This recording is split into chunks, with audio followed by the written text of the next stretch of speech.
I know you guys. Some of you guys have been waiting for some more NBA talk. It's been a while since I did a video on some NBA stuff. Playoffs are, getting close, so everybody's, taking more of an interest in what's going on. And as you guys know, I'm a Laker fan. So here's my general take, just on my team, my squad right now. I haven't been happy with how we played all season. Okay, really, we've never really found a groove. Maybe it's a little bit of the complacency because we have won a championship. I will say that. I know we've had that problem before. When we did our three-peat, from 01-02, you do get complacent, and it's hard when every game that you play is a big game for another team. People talk about who's the best defensive team. I will always say the Lakers. Why? We get everybody's best shot. Watch a Laker game, right? Watch a road Laker game. Look at the atmosphere. Everybody steps their game up, right? As much as I love to watch other teams play, the atmosphere is not the same. I just finished watching the Celtics and the Cavs play, and it was a good game, but it felt regular season. Now, let the Lakers be there, and the atmosphere will be electric. So everybody, the game is going to be on TV. It's going to be on prime time. So you step your game up. So that's what we get day in and day out. We get everybody's best shot. So it's hard to even get into a groove when you're playing complacent ball and the other team, is trying to see how good they are. The crazy thing is, everybody says the Cavs are the best team, and, okay, they've earned that. But when it comes to the the test to see how good you are, we are still the measuring stick. And this is what always gets me. For the last, I would say, 3 years, teams will say, oh, we think Boston's the best, maybe Orlando, maybe the Cavs, and, they make good points. But when it comes down to the test, how good you are, it always comes to, well, how well did you play against the Lakers? So what does that say? We get everybody's best shot. It's as simple as that. So, in regards to that and our record, I'll let you make your own choice over who's the best team in the league. But as far as right now, we'll go with Cleveland. But I haven't been happy.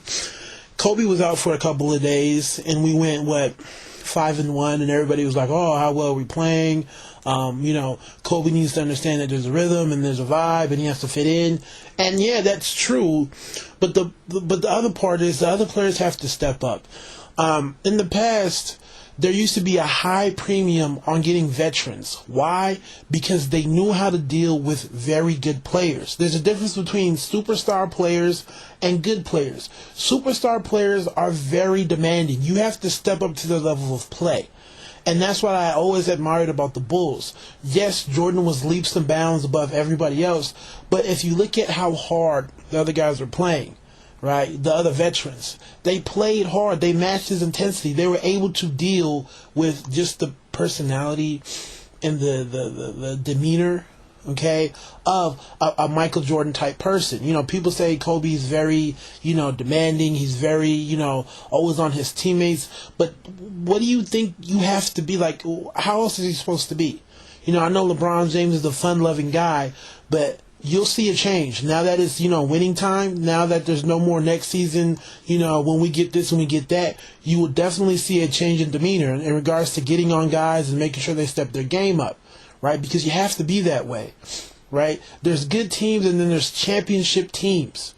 Championship teams aren't necessarily fun-loving. Hey, how you doing? They're like, yo, get your ass where you need to be. Right, step your game up. I'm gonna get on you, and you have to be a certain type of player to accept that. Right, and unfortunately, other than maybe see Artest and Fisher, right, I don't get that out of Gasol. Definitely not Bynum and Lamar from time to time, and this is the problem. So people say it's Kobe not necessarily being diplomatic enough, but it's more so those guys not really stepping up and understanding that you have to raise your level as well, right? People say Kobe doesn't pass the ball enough where he's running the show. Yeah, that's true. But part of it is Kobe will wait and get a feel for the game. Okay, sometimes he'll be more deliberate, but sometimes he'll say, okay, let everybody else get involved. And sometimes they don't. People don't want to be deliberate. Nobody wants to take over the game, and that's when he, says, well, okay, then I'll do what I have to do. And people tend to see that because it's, so much in the second half, fourth quarter, and they think that the whole game went that way. But in reality, it's not the case. We've lost games because Kobe hasn't been assertive enough. Yes, we've lost a whole bunch because he's been too assertive, but we've lost some because he said, okay, I'm going to let other people get off. And they don't necessarily, because the mentality is not there sometimes. And that, that's the part that's most frustrating. Especially with Bynum. When I talk to my friends, people feel like I kind of get on Bynum too much, but no, I don't. He got the contract he wanted. He got the big money. You have to step your game up. I get pissed off because right now I would trade him for Kendrick Perkins because I love the way Kendrick plays. He's not the most talented player, but his mindset is where it needs to be. His mind, he's not as talented as KG or any other guys, but his mindset is where their mindset is. So he's just as tough mentally as they are, but Bynum is not. Right? We don't have players that match Kobe Bryant's intensity. You're never going to be as good as him, but you have to match his intensity, and that's what the Bulls did. There was a cohesion in terms of intensity. So they felt like one unit. As much as it was Jordan, you had to beat the Chicago Bulls. You had to beat the system. Right? So it was almost bigger than Jordan. You had to beat 12 guys that had the same mindset. Hardcore mindset that we're going to go to work. But sometimes with our squad, I don't feel like we have it. The Celtics, they definitely had it when they won that championship in '98. The Pistons had it when, Billups and them damn near swept us. So what was it, 03, 04, whatever it was? They definitely had that mindset where everybody had that mindset. So I think for us coming into the stretch is, can we all get that mindset, right?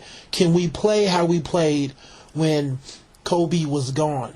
When Kobe is there. Yeah, Kobe has to understand, he has to definitely facilitate a little bit better, but can the other players step their game up, right? And understand that you playing hard isn't based off of you getting shots or you having a play ran for you.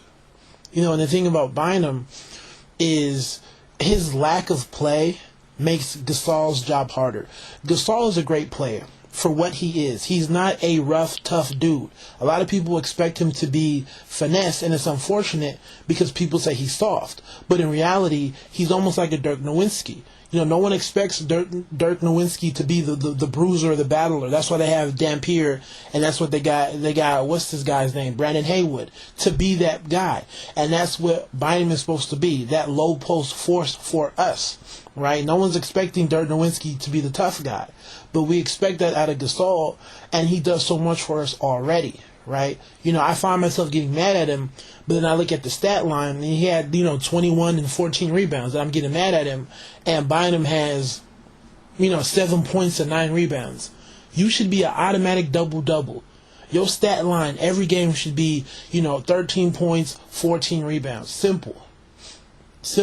But his mentality is off. Unfortunately, he definitely is a spoon-fed baby. I can't lie to you. He got protected, he got coddled, and he got the money. And so there's no hunger in him. There's no hunger. People say he has to grow. He's been in the league long enough. His mentality is off. There's no reason to why I should feel like I would trade him for Kendrick Perkins. No reason at all. He doesn't own the paint. He's not a defensive force. Yes, Kobe is the overall leader, but you can also, set it off when it comes to defense. You can also say, hey, I own the paint. This is what's going on. I love watching Kendrick Perkins play. I love it because he's not that talented, but his mindset makes up for it, and Bynum doesn't have it. Why? A lot of it, I think, because of, like I said, him getting the contract. Phil Jackson is a different type of coach. That's why he likes to get veterans, because he doesn't have to do a lot of babying. It's like, give me the kid when he's 14 as opposed to 3. And we kind of got Bynum when he was a baby infant. So he wasn't really developed in that way. But a lot of it has to do with him as well. You know, you're playing in LA, you win, and you get a chance to hide. To me, he got a chance to hide last year.